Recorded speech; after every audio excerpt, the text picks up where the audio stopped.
everybody, welcome back to another episode of Between Sermons, where we're continuing the conversation from Sunday, and we are in a kind of a slow walk through the book of James. It's actually one of my favorite books of the Bible. I'm named after James. Actually, that's not even true. My middle name is James. I don't think there was any connection to the Bible when my parents chose that. But anyways, in an effort to be truthful and honest today, because we are talking about our words. And man, if you haven't read James chapter 3 yet, you need to. It is some great practical wisdom for how to actually live out your faith. And it really addresses this issue with our tongues, which our mouths, I don't know about you, but my mouth gets me in trouble a lot. And yours probably does too. And so we're just going to be talking about that today. And for my guest today, I've got Kris here. Hey, how you doing? I'm great. How are you? It's so good to have you on the show. It's good to be here. It's kind of funny. So the producer was like, "Hey, what about Kris for this one?" And I was like, "Yeah, absolutely. Let's do it." Yeah. So a couple of fun facts for people. One, your husband is my oldest friend. Mm-hmm. We became friends in grade school, like first grade kind of moment. Yeah. And lost touch for a while, reconnected at CLC, which is great. Yeah. I got to do your wedding. Yeah. So like it's fun being a part of somebody's life, even from kind of on the outskirts. So I'm looking forward to this conversation. And I think you're the perfect person to talk about this with, because your life kind of revolves around words. Yeah, that's what you've chosen to do with your life, is encourage people and challenge people. Tell me a little bit about the work that you're doing. Yeah, so I own a company called the Renewed Life Wellness Company, and I serve as a speaker. And so all my platforms, my website, Kris Speaks Life, everything, it's so important to me to speak life into other people. And so a lot of that focus is around telling my story of overcoming adversity by changing my mindset. Nice. And so words are a huge part of the way that we show up. Our perspective, I believe, shapes our reality. Yeah. And a lot of that is our words. So I'm really excited about the conversation. Another fun fact, my husband's name is also James. I know. Look at and that. So I don't think I knew that your middle name was James. No. Which James are we talking about? Right, which one? All three of you guys. But it's also funny to me where you were talking about James being so frank in the actual the book of the Bible, because you appreciate that because you tend to be, but also my husband is the same way. So that's how James and I became friends, right? Like we have similar personalities, and so we view life in very similar ways. I'm really excited. Yeah, no, I think this is great. It's cool to have somebody that is a professional with words, because basically what you do and what I do is the same thing. I do it on a stage on a church. You'll do it on a stage in a conference room or in a school. And so we're trying to do the same thing. We're trying to encourage people. We're trying to challenge people in their lives. I'm probably a little bit more overt with my scripture use. You're probably more subtle with your scripture use, depending on the setting. But really, we kind of have very similar professions. We're trying to use our words to lift people up instead of tearing them down, which it's kind of the heart of what James chapter 3 is all about. But I'm curious from your perspective, what stood out in the message on Sunday? Like, what's the thing that you were like, ooh, I needed that? You know what? Wait. I love the acronym WAIT that you use. Why am I talking? Because interestingly enough, my husband, not the book, my husband James is like, Kris, you talk too much. And the truth is, my words have gotten me in trouble. And that's not always the intention, right? Intention behind words doesn't always matter. But being intentional about making sure that I'm waiting, that part is so important, because using wisdom, or when we ask for wisdom, which I'm sure we'll get into, sometimes it's just be slow to speak. And so that really stood out to me. Why do you think that's an issue for you? Like, why is it that like words are just coming out? Like, it's just okay. Well, one, personality for sure. Okay. I'm very outgoing. I'm very opinionated. I think though also it has a lot to do with my upbringing. I used to talk a lot to seek validation from other people. Okay. Like, people paid attention to me. And so whether I was singing or, talking, people watched. And so that's how I got affirmed. Words of affirmation is also my love language. And I think, with God speaking and things coming to life, it's God's love language too. So there's a lot of reasons, but I think it used to be that I needed to be heard. Somebody has to hear what I have to say. And now I'm like, Not so much. I want to make sure that when they hear what I say, it sounds good and it sits well. So that's funny to me because like we could not be coming from more opposite sides of that spectrum where it's like you wanted people to hear you. Like I did not. Like I'm the kid that like I would never ask a question in class, just out of fear of asking the wrong question or saying something dumb. And so like since I was a kid, I was always overthinking what I was going to say, and it kind of led to me not really speaking ever. And it's funny because it's kind of a trait that I've passed on to my kids, at least 2 of the 3.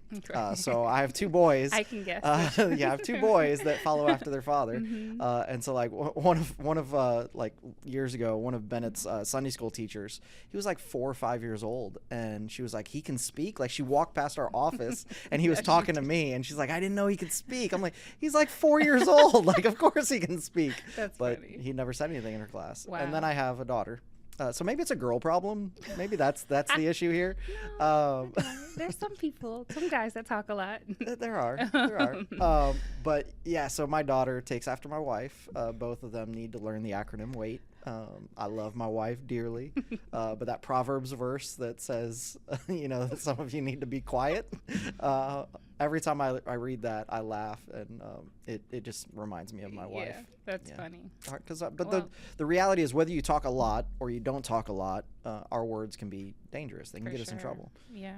You don't have to say a lot of words for those to be the wrong words, right? No, that's why I really love this chapter, because when you talk about the fire or it being dangerous, I didn't understand that really until later in life.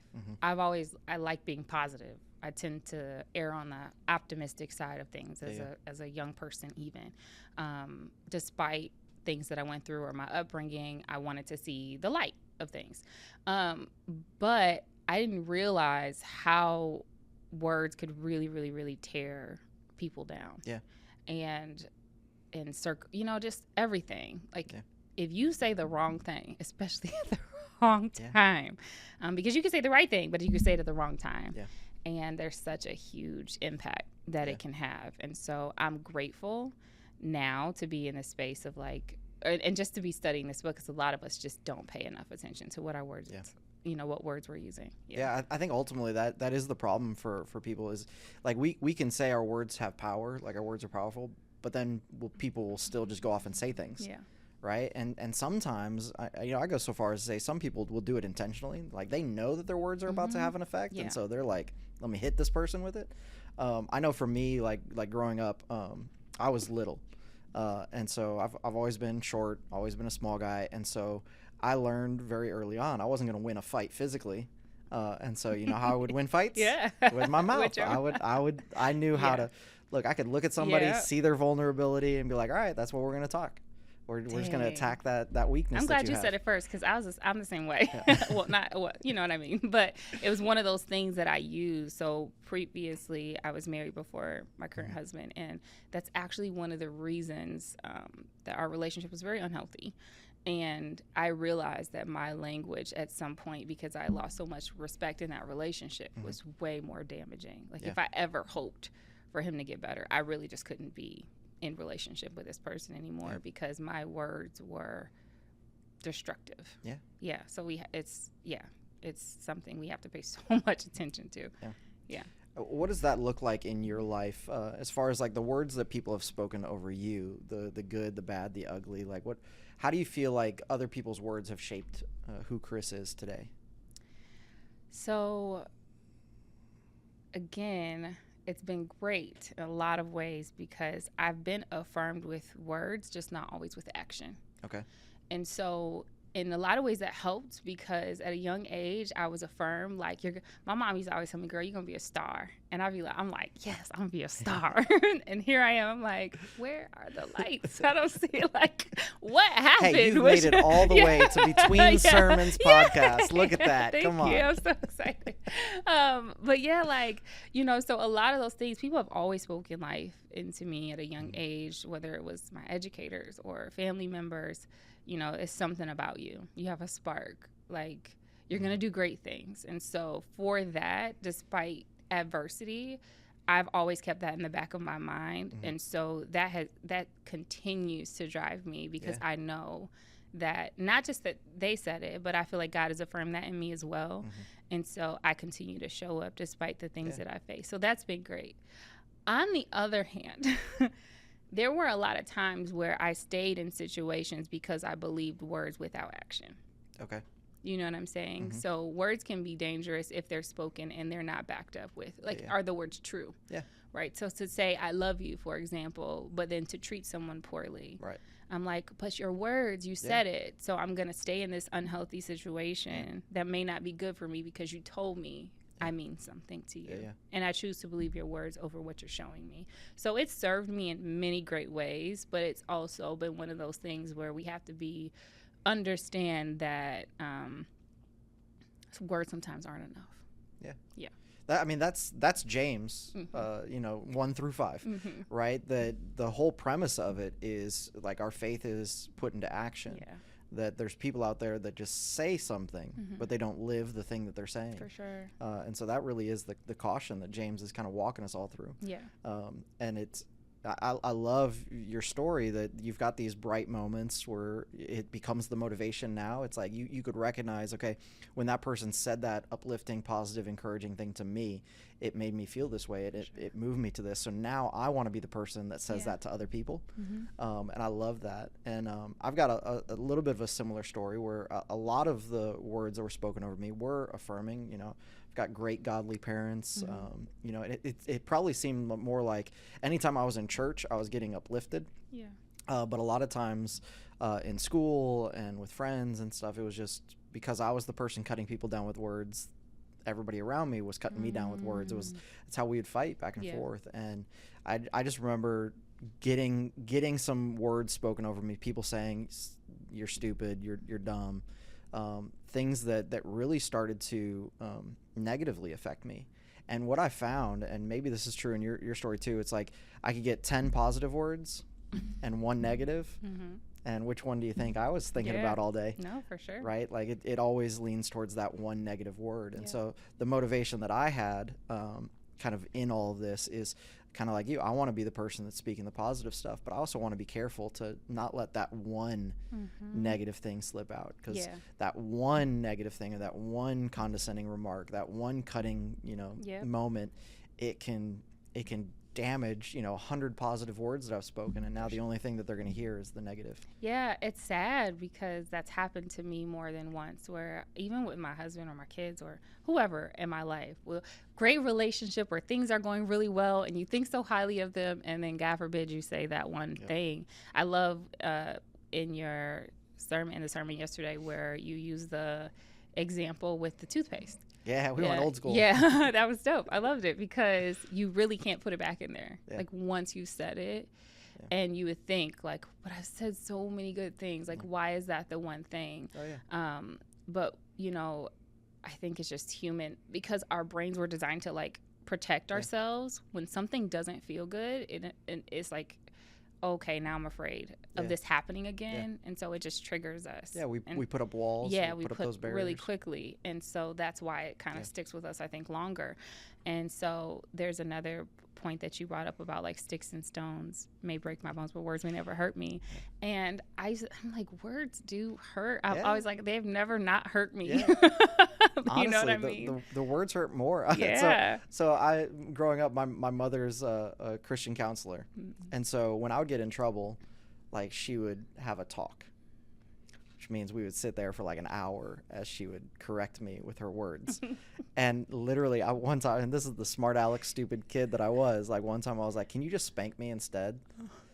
Like I wanted the sticks and stones because the words did hurt. The words, like it was so much more difficult to sit there through all of the words, all of the disappointment, and all of that. Is like, no, just get the belt, like just slap me, like do something, I'm like from that fast. Right, like that wound heals quick. Right. The words, man, it takes so much longer. And like one of the things that I'm cautious of is my relationship with my kids, because I feel like, I talked about yesterday, if you got a kid that kind of pushes your buttons, like. Yep. One right away came to mind. Yeah. I think everybody in the room that has multiple kids is like, but like, I know that there are moments where my kids, even my wife, like it's because we spend so much time together that there are moments where all of a sudden it's just like, I try so hard to control my words, but I say something wrong. And especially when it comes to like disciplining my kids, like they've done something wrong, I need to bring correction. Right. Like that has to happen. Or, if you're not disciplining your kids,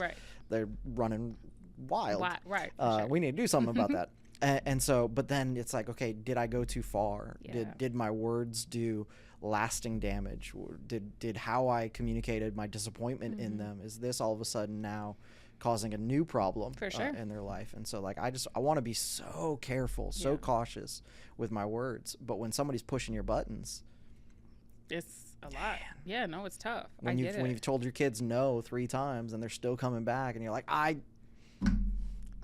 that's the moment when it's like, okay, how do we do that? Yeah, so that's really good because I come from a very, well, we said dysfunctional home. Again, my parents love me. They're good-hearted people, but just because of lifestyle choices, there were moments that were really rough. Okay. And language was, I would say, one of the ways that I was abused the most with verbal abuse. And so coming from that background, first having my first marriage be physically, verbally abusive, all of those things, and then going on to like really like giving my life to Christ and learning what it looks like to be a wife and mother, like in a godly sense of the word, it's been a journey. Yeah. And words is a huge part of that for me. And so one thing that I can say as a parent or as a spouse or just as a friend, whoever, ownership is so important. Yeah. And so we can be intentional, but we are human. And you're right, they get probably the least amount of grace because we go out in the world and we try to be great representations of like God. And then we go home and we're like, I was godly enough today. Y'all are you're pushing every button that I have. And so one thing where when I do mess up, I'm so quick to come back and say, I know I can't take back what I said. Yeah. I need people to understand the process. Like this is a personal issue. Yeah. So I talk to my kids and I say, I need you to understand mommy's still healing from this. Yeah. Or mommy's still working on not raising my voice or not using bad language or what have you, because and I'm not using my background as an excuse, because if I'm the person to break change, I don't want my kids to have to go on and I don't make excuses. So ownership is so important. And I think that if I come and I own up to what it is that I've said, give a real genuine apology, and then I think the important thing is replacing the word. So what I could have said or what I should have said was this, and then hopefully that will stick. You know what I mean? Yeah.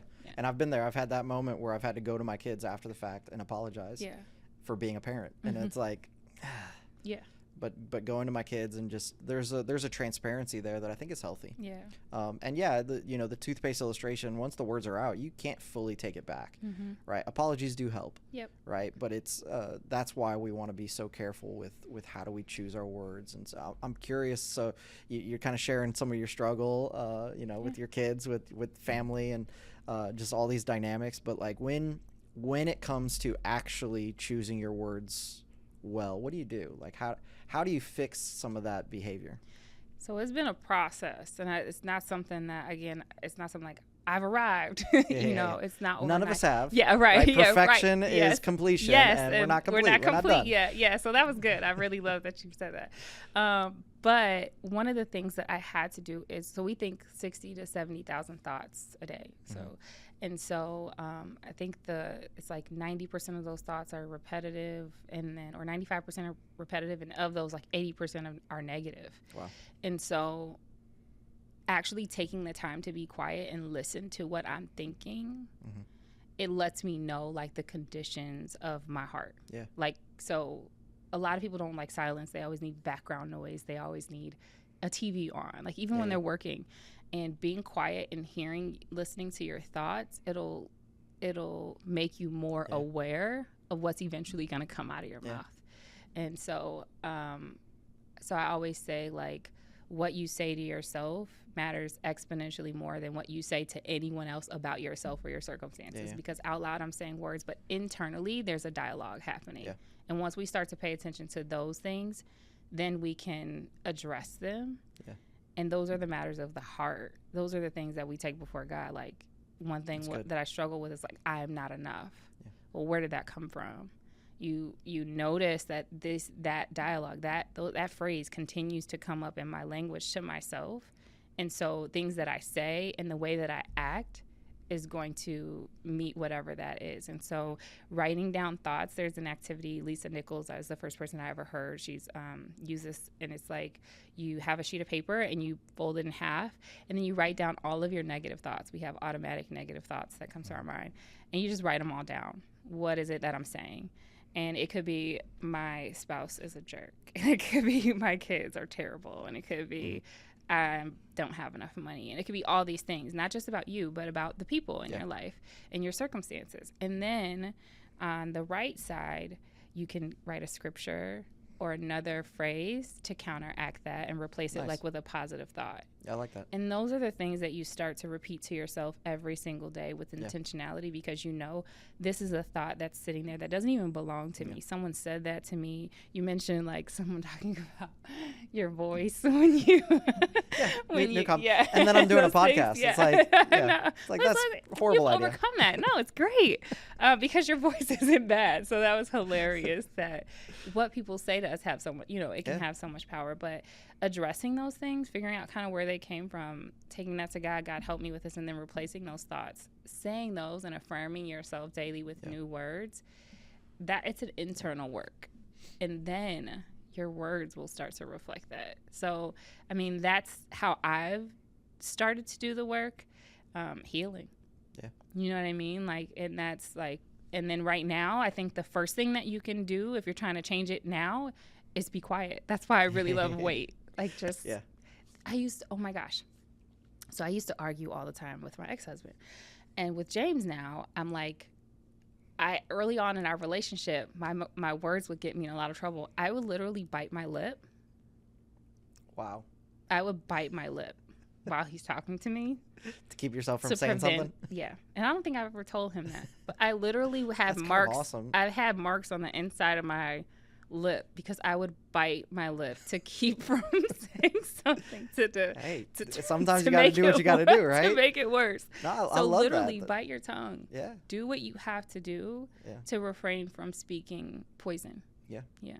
No, I love that. And you started with, our thoughts, which we talked, earlier this year about thinking about what you think about.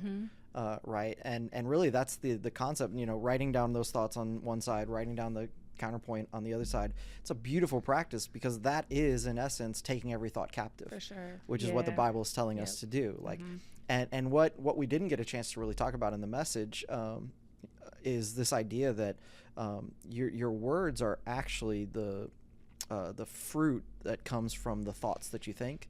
Like the I guess a better way to say that the thoughts you think are the seeds to the words that you speak. And so it starts up here before it ever comes out here. Sure.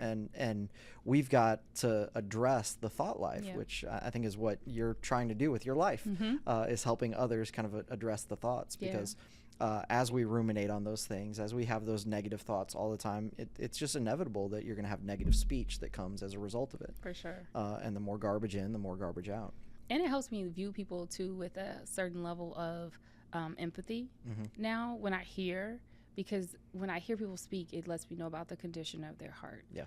When the Bible says, as a man thinks in his heart, so is he, that was confusing to me. And I was when I was first trying to get into it and understand, and I'm like, you don't think in your heart, that doesn't make sense. It's a very Jewish phrase. Yeah, I'm like, but to me now it makes so much sense because your beliefs drive your actions, and that's what it is. If you think something enough, it settles into the home of your heart. Yeah. And then you start to operate out of that. Yeah. And so it's dope because we do get to choose though.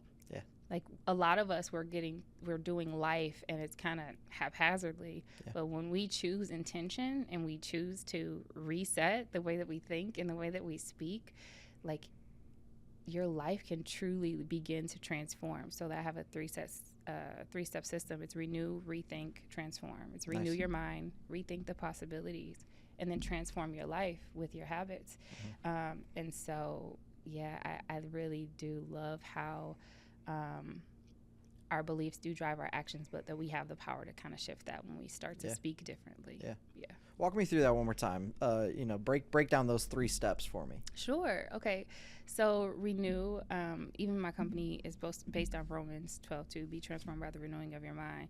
So renew your mind. Literally, it's paying attention to the condition of your thoughts, right? It's beginning to acknowledge and build self-awareness towards what it is that you're saying. And it's like, okay, this is the current narrative, and I'm not okay with it. And even if you are, what can I improve about it, right? Because not everybody has a super adverse story or background, and that's okay. But we all have room to grow. So renew your mind, the way that you think, how you see yourself, how you see your situation, and then rethink what's possible. Our imagination is really powerful. Like if I was to close your eyes and tell you to like imagine a lemon, and then you licking it, your mouth's gonna water. Because that's how powerful our imagination is. And so once I've started to take notice of the way that I've been thinking and the conditions of my life and my circumstances, I can say, now I can rethink what's possible for me, because I've addressed the fact that those thoughts weren't even mine to begin with, or they came from what happened to me or what someone said. And I'm not okay with that. And so I'm going to take my power back, and I'm going to rethink and shift my narrative. I like it. And then the transformation comes as once you've done kind of that hard work and mindset and you've changed your language, the transformation is in your habits. Now I need to create systems that back up my new belief. Because it's one thing to say it. We know that faith works though, right? Faith without works is dead. So it requires the transformation comes with your habits. Now if I know now that what I'm putting into my body regarding my food, if I know that that's no longer serving me, and I'm saying I'm going to choose to eat differently, now my actions need to do that. What am I doing now? Now I'm not buying the snacks that I used to buy. Now I'm, making sure that I have I'm purchasing healthier food, because that's what my options are going to be. So now my habits are going to back this, and my life will completely transform when I choose new habits for my life. That's good. I love it. That's a great breakdown. Thank you. I'm curious, you mentioned the poison that comes out of our mouths, and that's one of James's points, is that our words are a deadly poison. What's the poison that you're gonna have to be real vulnerable. You ready? Great. What's the poison that comes most naturally to you? Like if you were to look at your words and you're like, man, I need to control this area more. Give me an example. So examples of poisonous words is like lying, gossip, criticism, negativity, foul language. There's kind of a lot in Scripture. I would say the foul language part. It's more nice. like My soapbox from Sunday. Yeah, I know, and it was so good. It was so good. I'm like, oh man, I don't know who he's talking to. But and James is elbowing you. Yeah. Well, no. You're elbowing him. Yeah. Sorry. This is so funny because I was like, make sure. This is another thing as a speaker, it's a sidebar. I am very vulnerable and I share so much. And in preparation for today, I was like, Lord, help me to protect my husband. And so when you were like, you're elbowing him, I'm like, yeah, I was. Or should I say that or not? But I want to make sure I'm protecting him as much as possible. Sorry, we love James. Yeah, I know. He's amazing. He really is. But yeah, so for me, I get loud quickly. Okay. And so raising my voice, I think tone is so important. Yeah. And so when I'm frustrated enough, I will raise my voice. And that's scary. That's just traumatic to our nervous system. Like, I don't respond well to being yelled at because I was yelled at so much that I will cry the minute someone starts yelling at me. So that's one area, I think, just being able to, like, refrain from yelling. Yeah. And then sometimes foul language. I tend to say, or one thing that I hate that I say to my kids is, you're getting on my nerves. Yeah. And it may be true. Yeah. But you quoted someone yesterday, and I have to go back because I need to know who it was. But it was something like, just because it's true doesn't mean it needs to be. Yeah. Everything you say should be true, but not everything that's true should be said. Right? Yeah. And, you know, I've had that conversation plenty of times with other people, and it's not my default. Like, I do the best that I can to remain calm, but I am very passionate. So once I do get to that level of frustration, especially when, you know, my kids, I mean, all kids, right? They're busy. Yeah. But my kids are like so busy. Kids are awesome. They are. I love them, and they have so much personality. It's just that sometimes they don't know how to tone it down. And so they're loud, and they're always going. And so to hear that, like, silence is my friend. Like, I love quiet. When they're not and they refuse, I'm like, ugh, you're getting on my nerves. And so I feel bad about that kind of at least once a week I have to tell my middle son, no screaming in the car. Like, this is an enclosed space. Like, don't just scream. Time. Like, it's like, why do I even have to say that? Like, don't you... I know. We need to get a fence. That's one thing that we're working towards, is getting a fence so that my kids can go outside, because they play inside and scream inside like they're outside. I'm like, you're in the house. Stop it. Use your inside voice. Use your inside voice. They're like, what is that? Yeah. So the cussing thing, that was my soapbox moment on Sunday. I think I stepped on a lot of people's toes with that, because it has just become... Look, I don't want to throw anybody in the bus, but I've got some friends that are online, and they're Christians, and they're telling people, hey, cussing is just sometimes it's the best way I can express myself. And it's like, no, it's not. It's never. No. It's never the best way that you can express yourself. It's the easy way to express yourself. But that doesn't mean it's the best way. And I love that you said the easiest way, because so many of us just don't have, like, get a dictionary. Yeah. Like, we just Expand don't have vocabulary. Vocabulary is just small. Yeah. And for those people whose vocabulary is big, like, I don't know if Gary V at Vaynerchuk, I don't know how you say his last name, but Gary V, he's like a super popular motivational speaker, but every other word is the F word. And I'm like, dude, I know that guy. I love everything that he says is so good, but I'm like, I can't stand listening to it. You need the angel version. Yeah, like, right, for sure. Filter it out. That would be nice if he had beeps everywhere, but then you never get to hear anything. But, you know, it's just that for me, because of my background, it's just natural. Yeah. I started cursing and talking crazy at an early age, so it's a natural thing. It is a work that, you know, I talk to my husband or whoever, like, friends, you know, the producer, Taisha, like, when she's one of my friends, I'm like, this is something I had to stop. And it doesn't feel good to me. And what people don't understand is also, there's, like, everything that I say, the science that's connected, like, God created, there's frequencies in everything, like radio waves, there's frequencies, words have it. And if you pay close enough attention, curse words they have a very low frequency. It might, like, feel good, like, just like, you know, eating ice cream feels good, but it's terrible for your body. So it might feel good for you to say, but if you hear it, it changes the tone of an entire experience. Interesting. And so just saying a bunch of bad words, I'm like, this really doesn't feel good. And it doesn't feel good to an environment where we're looking to create spaces where people feel free and they feel safe and they feel loved. Like, I prefer not to use that kind of language. It's just what my history, you know what I mean? So it's a lot of work to remove that.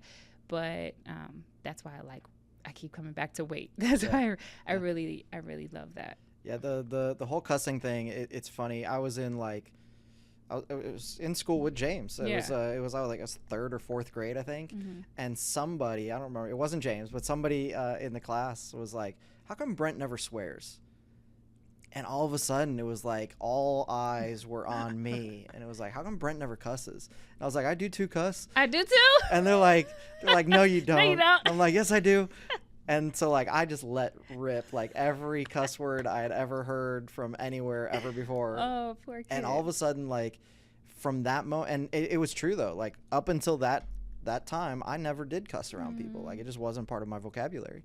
But because attention got brought on me, and I've talked about this before of the whole camouflage Christians, like, I just didn't want people to think I was different. That was the biggest thing. And Christianity is the thing that makes me the most different. And so I would try and hide that aspect. And so now if it's Christians don't cuss. Well, I'm going to make sure that I cuss. So literally from like 3rd grade till the end of high school, I cussed like a sailor. Like it was just every other word. It was just, I was just going loose with it. To the point where like another friend of mine and we had recorded like, man, this is before podcasts were a thing, but we had recorded like conversations that we were like making our own show. And I had a boss that found the tape of that and was like, Brent, like, dude, like this is, and she wasn't Christian or anything, but she was like, the stuff coming out of your mouth, like that's just wow. And so it was one of those things where then I go into this internship at 18 years old, and they had a rule of no cussing. And so like it was literally like cold turkey. Like up until that moment, like cussed all the time. All the music I listened to cussed.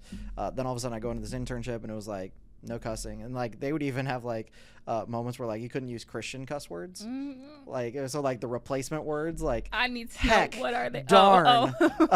You know, like all of the replacement cuss words, like they were like no, like because you need to find a better way to say things. That's good. And so that was just it was a cold turkey thing. And coming out of that, like I can honestly say there's not a lot of things that I can say I don't struggle with that at all. But that's one of them. Like cussing for me, like if I stub my toe, I'm not gonna cuss. Like no matter what's happening, like it's just it's something that I learned how to control. That's dope. To the point where now it's not an issue, and because I worked through learning how to control it, because it's not an issue anymore. Like now I'm just more aware of it in others, and it's so off-putting. I took my boys to Six Flags last week. So wait before you go, I want to hear how. The how. You said you worked really hard to get so like how did you stop? The how was so cold turkey. It was like I am choosing today not to use that language. And so it is a progressive over time. Like the stubbing your toe and not cussing, that doesn't happen on day one. That happens like 20 years later. But yeah, no, it's just the intentionality. It is what we talked about the thinking before you speak. Like what are the words that are coming out of my mouth? And I'm choosing not to use these words to the point where I try not to even think those words. So like if something negative were to happen, like sometimes you don't say it, but you think it. I try and control the thought. Because if it's the words that I think about, it's the words I'm going to say. That's right. Oh, that's so I have to bring control of that. But so back to bringing my boys to Six Flags. We're waiting in line for a ride, and there's this woman that is just, I mean, she's cussing like it's a full-time job. Like she's getting paid extra for every cuss word she fits into this conversation, and I'm just like, my goodness. And I'm looking at my boys, and we got my godson Zion with us, and I'm just looking at them like, are they listening to this? Like, this is just ridiculous. And I was embarrassed for this woman, and then it got worse as we moved through the line. I could see who she was talking to, because at first I couldn't see the other person. Move the line a little bit, and I could see that she's talking to a girl about my daughter's age, so probably about an 8 or 9 year old girl. My guess is her daughter. And all I could think is the venom, the poison that she's just spewing out on her child. And honestly, it was that moment that made me go, I'm going to talk about this on Sunday. Wow. Because, like, this is not okay. And so it was just, So have you ever heard people say curse word? So I don't know if what's right, but there's cuss word. You said cuss a couple of times, and then cussing I've heard and cursing. Curse. I don't know if there's a difference. I don't know. Well, I love curse because that is what helped me realize, like, am I speaking a curse over a person? And so that's what, when you share this story, it brings me back to this idea of, like, I don't want to speak curses over anyone that I love or anyone. These are God's kids. I'm not trying to. Let's start with our family, but let's expand it out. For sure. I want to make sure that what I'm saying, I'm not going to contribute. Life is hard. You know what I'm saying? Like, our struggles, the things that we deal with, like, it's hard enough. The last thing I want to do is add to the curse in anybody's life. You know what I mean? I go a whole nother direction with that, but you have to bring me back for that. But, like, you know, genetically curses are passed down. And so people are already dealing with the trauma of their past that it isn't always lived experience. It's someone else's. So I could say something that could live for generations. Well, and you're being affected by the words your parents speak over you because they were affected by the words their parents spoke over them because they were affected by the... Absolutely. And it keeps going. For sure. So, like, who's going to choose to change it? Yeah. I think it has to be us. Right? Yeah. Yeah, we got this. Yeah. I love it. All right, so So I don't have a problem with the venom of foul language, but for transparency, so that people aren't like, Brent's perfect, because I ain't. So my issue comes between that criticism and negativity.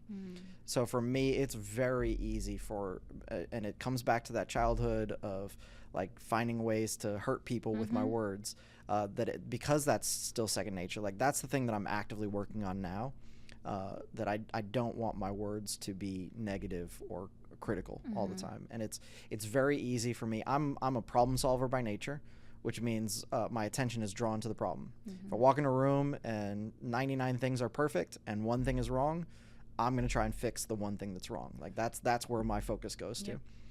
And so what I find is that can come out in my speech as being very critical and very negative.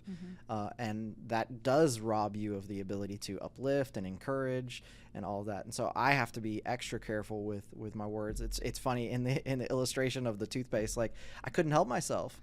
But so I used Harry for it, I think in the first service, and David in the second service, and both of them started squeezing the toothpaste in the middle of the toothpaste. And you said, "I'm not gonna say something about how you're squeezing that." but even saying I'm not gonna say something about it is saying something about it. Exactly. I noticed and that is the negative. That's the criticism. Yeah. Like, but it's like, okay, people, when you squeeze a toothpaste, start at the actual bottom. Come on, squeeze it down. Easier, right? No, I agree both of them with you, started but I'm right like, in the middle. He's doing it now. Yes, exactly. And like after it comes out of my mouth, I'm like, oh, that was criticism. Like that's the thing that I'm trying to work on right now. So like, well, that's good. I can relate to that one too. I'm sorry. Yeah, criticism for sure. we all need help. Yeah, fixers. I think that, there was another concept from church I went to before CLC, and I'll never forget Pastor Greg House was like introduced this concept of like being a solutionist. And that stuck with me. And I'm like, there's power in finding the solution. But again, it's like what you said, like it's not always what you say, it's how you say it. And so it's okay to give feedback. It's okay to give constructive feedback. But being intentional to make sure that it's not so critical that someone feels like I can honestly say, even especially in marriage, we have to be so intentional with our spouses and give a lot more grace in that regard. Because I know that for my husband, being a stay-at-home mom, that's tough. But also I have to look at it from my husband's perspective, where he's like, but I'm working and taking care of the finances and all of these things. And so when I come home from a hard day of work and you're critical about what didn't get done, like, did you notice what did? And so I think that's another thing, is that being intentional about like acknowledging the good. And the more we do that, the more, like, in terms of like the negativity you mentioned, the more we acknowledge the good, I think the more we'll see it. You know what I mean? It's not, it's like, what's the saying? You have to say it before you see it. Have you ever heard that? So it's like, say it first. You don't have to see it yet. And I think other people have that other perspective where it's like, first I have to see it to believe it. Right. It's like, no, once you start saying it enough, your brain will, it's like, I think it's called the reticular activating system, but our brain, the example that my mentor Jim Quick would use is like, he bought a pug dog or something, or his sister wanted a pug dog for her birthday, and so he just noticed that now that he knew that she wanted that, he would see pug dogs everywhere, and he's like, I never seen them before. It's the same thing. Like, I love cars. Like, when I was younger, I'd be like, I want this car, and then I would start to see that car everywhere, and I'm like, everybody's copying off of me. Like, how did this happen and I haven't gotten it yet? Because our brains look for those things. And so if we would start to focus on, in terms of like negativity, or focus on the good, speak more of the good, our brain will look for more to affirm there was a brain study done where neural pathways create what they call like grooves, and it's just easier for things to flow along a groove than it is for them to, so it's harder to think a new thought than it is to think an old thought, because there's a groove that it works in. And so that's where, the whole thinking before you speak, and even what you're talking about of like, what are you paying attention to? What are you looking at? Are you just noticing the bad, or are you able to see the good? The more you train your brain to see the good things. Like, and that's what I have to learn as that problem solver. You know, somebody once said that, you know, for a hammer, everything looks like a nail. And so when you're a problem solver, everything looks like a problem. Right? And so like, but you have to be really careful because, you know, the person you're talking to isn't the problem. Right? And it can be so easy for us to get into that mode of just trying to fix everything. But yeah, we gotta, if we can fix the grooves in our brains, those neural pathways, it's going to change what we're thinking. It's going to make certain thoughts easier, which is going to affect our words. So it's going to be easier to say the right thing. For sure. It's, you know, at this point, like if I say a cuss word, it's weird. Like, like I'd be like, that's not right. That's not natural. Right. And for other people, it's like, it's supernatural. Right. Okay. Well, you have to change what you're thinking about. You got to change this process. You got to change what you're saying. Stop yourself from doing those things. And I know even with curse words, people say like, I like it.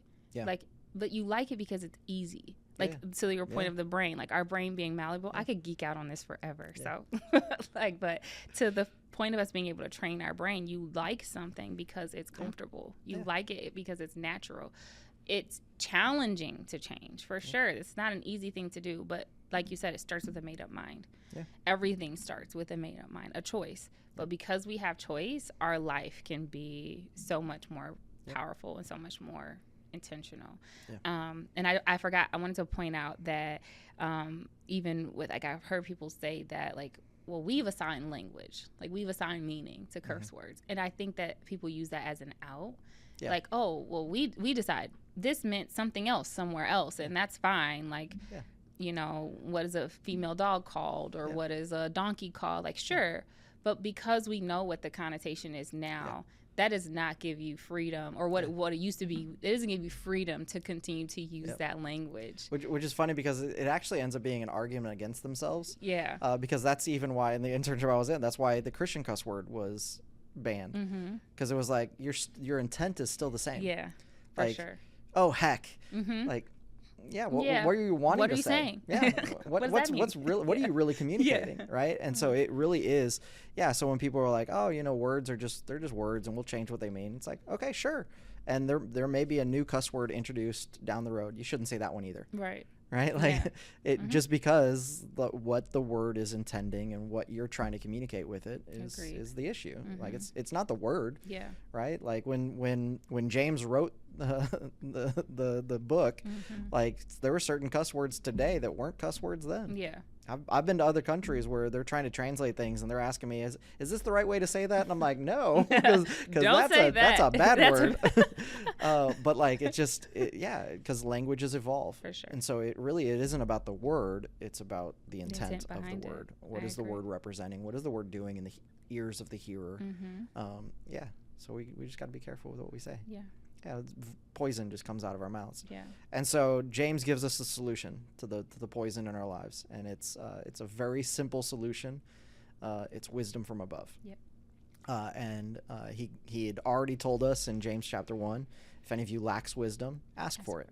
Right? And so it almost feels like, man, this is just such a easy process. It's like your mouth is getting you in trouble, ask God for help. Done. And it is, but it isn't. Right? Because the help that the wisdom from above gives us still has to be acted on. I love that point. That's the challenge for all of us, is that we, you know, just because the wisdom from above tells us to do something or tells us not to do something, we still have free will, we still have free choice. You're still the one in charge of your tongue and your mouth, and so it's like, you know, you still have to live this thing out. And that's where I think, you know, it's a really old acronym, the THINK. I was probably a kid when I first heard it, and it was probably old at that point too. I love it though. A lot of people haven't heard it. So it works, right? Like, so we need to think before we speak. So is it true? Is it helpful? Is it inspiring? Is it necessary? And is it kind? And it needs to pass that test. That's a dope filter. Really good filter. It's a great filter. It's a hard filter to use because it means you have to wait. Right? Like you can't think through all those things if you're just spitting it out, right? Like, so you have to actually take time in your conversations. And I think that's the tricky part for people, especially early on. And so the encouragement that I want to give people is if your mouth has been getting you in trouble a lot, know that the solution is not going to come in a day. But over time, as you continue to refine this, as you continue to think and change kind of those neural pathways and make some of those thoughts easier, the more and more you're going to see your speech go in the right direction. Yeah, that's good. I agree with that. I also would just say that it's important for us to understand that we are necessary. Yeah. And we play a very important role in every person's life that we come in contact with. Absolutely. And so I think some of us, it comes from us not realizing our own value, that we will just speak any kind of way. Yeah. When you realize how relevant, how necessary, how important you are in shaping the world around you and other people's lives, then maybe you will wait a little bit more. I think, though, that also starts with forgiveness. Some of us are like, it's too late. I done said all the things. Yep. I've done all the things. Yep. How do I change? Forgive yourself. Yeah. Forgive the people who said those things to you. You know what I mean? And choose something different. I think it's necessary for us to give ourselves grace on the journey, because we are not. Yeah. We don't arrive. We're not done until we're complete. You know what I'm saying? And so it is for sure a process. I agree with that. Just, I love that. Yeah. So something I would add to it is, I think some people sometimes have a tendency to say, I've already damaged this relationship too much. Like it's irreparably damaged. And so they just walk away from it. Yep. I think that an apology goes a long way. And even if it doesn't restore the relationship, it's still necessary in the process. Like you still own the fact that, okay, my words have just irreparably damaged this specific relationship. Still take the time, write a letter, send an email, send a text, take them out to coffee, and just say, hey, I just want to say I'm sorry. Yeah. I know that my words were not chosen wisely. I had all of the excuses and all the reasons why I used those words, but it wasn't right. And so I know that my apology can't change the past. But I owe it to you to say I'm sorry. And I think so often, when we are in those bad relationships or in those bad places, we choose not to apologize because we're like, well, it's not going to fix anything anyways, and it's just going to make it awkward. And it's like, yeah, but you still got to do it. Yep. Like it's still the necessary next step. Heart posture. Yeah, exactly. And you look, the relationship, the damage may already be done. The toothpaste is already out of the tube. Yeah. You can't put it back, right? But you still need to take that step and apologize. And the toothpaste still works. You could put it in a different container. So what we can do is use what we have to start. You know what I mean? Nobody's ever said that to me before. I like that. Well, there you go. You can use it anytime you want. But you know what I mean? Like it's like a broken crayon still works or whatever. Like, we still can. It reminds me of like in Matthew where Jesus was talking to the disciples and they couldn't heal a boy. I don't know what his sickness was. I don't remember. But they were like, this really struck me, because he was like, I already gave you the power. Yeah. How many times am I going to have to come back and do this for you? And then he goes on to talk about, like, if you say to the mountain, move, it will move. And it's like, we have to understand, like, God gave us this power. Yeah. And we can use it. Yeah. And us pretending like we haven't already been given, like, I don't have the ability to. You know what I'm saying? To do this thing. I don't have the ability to change, but you do. Like, God already gave that. He's already put that inside of you. And so now let's just choose to move mountains. Yeah. Let's just choose to change lives. Let's leave a mark, a beautiful mark on the life. 100%. You know what I mean? Well, like the Bible says, the power of life and death is in the tongue. And you recognize, okay, my tongue has been speaking a lot of death. All right, let's speak life. Yeah. Right? Like, that's how that works. Yeah. Right? For sure. So, I think that this whole process of controlling our tongues, it is that thing that, as James says, no human being can do it. Right? It is just to point us to the fact that we need God's help. Yep. If you think that you're going to conquer your word problem on your own, you're not. Right. Like, all the self-help gurus in the world, you can watch all the YouTube videos and all that. You can come up with all the plans. At some point, it's still going to break down. Yep. Like, it is one of those things that we need divine intervention. We need help from above to make this happen. And so what I want to encourage people is just that prayer that you pray. So, like, to copy David's prayer of set a guard over my mouth, O Lord. Right? Like, that's not a prayer you pray one time. That's probably not even a prayer you pray once a day. Yeah, I was say several times a day. It's repeatedly. Yeah, right. It's like, okay, and especially that you're about to have a conversation with somebody that it could go bad, or you can feel your tension is rising. The kids are screaming in the house again, and you can kind of feel that. It's like, okay, God, set a guard over my lips. Yeah. Like I need the guard. I need the guard. I need the guard. Yeah. And then you pray that prayer regularly. You ask God for that wisdom. You say, God, I know that my words are still getting me in trouble. It's been 6 months since the sermon that Brent talked about not cussing, and I'm still cussing. Like, okay, God, I need your help. Like, I think that this is a process that we're going through. That's why, to bring it back to James talking about perfection, right? It's completion. We're not complete yet. Yep. We're a work in progress, and we're still maturing. We're not fully mature yet. Yeah, for sure. Yeah, but there's hope and there's help. Yeah, and leadership. I'm sorry. I know we're supposed to close. I just have to say, because you brought up the first scripture. Not many of you should become teachers. Yeah. And when you talk about leadership, though, remember, be encouraged, but also know that you, like, as a parent, you're a leader. That does not mean a pastor. It doesn't only mean a leader of an organization. Like, you are responsible. You are a leader of someone's life. Anywhere you're teaching. You're teaching your kids. You're teaching your family. All of the things. That was fun. Was that the cue from the producer to like wrap up this conversation? What I love is we're not even going to bother editing that out because it's just part of the fun. Well, yeah. So I'll stop talking now. No, but I think it's a great point to bring up, and it's funny because I think that James starts off with this whole "not many of you should become teachers" thing. As I said, like, he's addressing the known problem. Like they recognize, like, that dude shouldn't be a teacher. Like, and part of it was the Jewish synagogue style where, like, anybody could kind of step in and start speaking, and so. But I think what he's doing, he's addressing the known problem to introduce this unknown problem where it's like, y'all's mouths are getting you in trouble. But the address against teachers is because we talk more. Right? Like, so the one sermon on Sunday is about 4,000 words. So I preached that sermon twice on Sunday.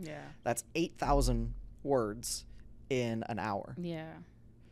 Not to talk about how many conversations I'm having with people before service, after service. Like, by the time I leave the church on Sundays, I'm well over 11,000 words. Like, well over 11,000, which is the average that somebody's going to speak. So obviously, if you're teaching, you're going to be held accountable for more words. There's more things coming out of your mouth. And so that's always sobering for me. That it's like, I gotta control this thing even better than the people I'm teaching how to control this thing. So I just want to say, you, Pastor Brent, are like, I just want to encourage you. I'm like, I just want to tell you, you need to take ownership. You need to understand. But this has been great. I love. It's fantastic. This has been awesome. All right. Well, Kris, thank you so much for hanging out. You got any last words of wisdom for us? I want to actually leave with your advice. Be encouraged.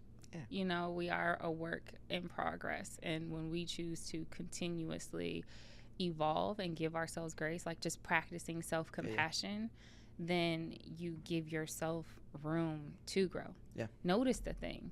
But then it's like, don't just be hearers of the words, be doers. You know what I mean? So now do. So do it. That's James. Let's go do something with our faith. We say we're Christians. Let's talk like it. Beautiful. For sure. I love it. Well, thanks for hanging out. Thanks for having me. And for all of you, thanks for being here for this episode. If you're not subscribed to us on YouTube, make sure you do that so you don't miss all the great content that we're throwing out for you for your benefit. We love you guys, and we'll be back next week. We're going to be having another probably a hard conversation about you can't be friends with the world and friends with God at the same time, because James ain't pulling no punches in chapter 4. So let's have some fun with that one. We'll see you there.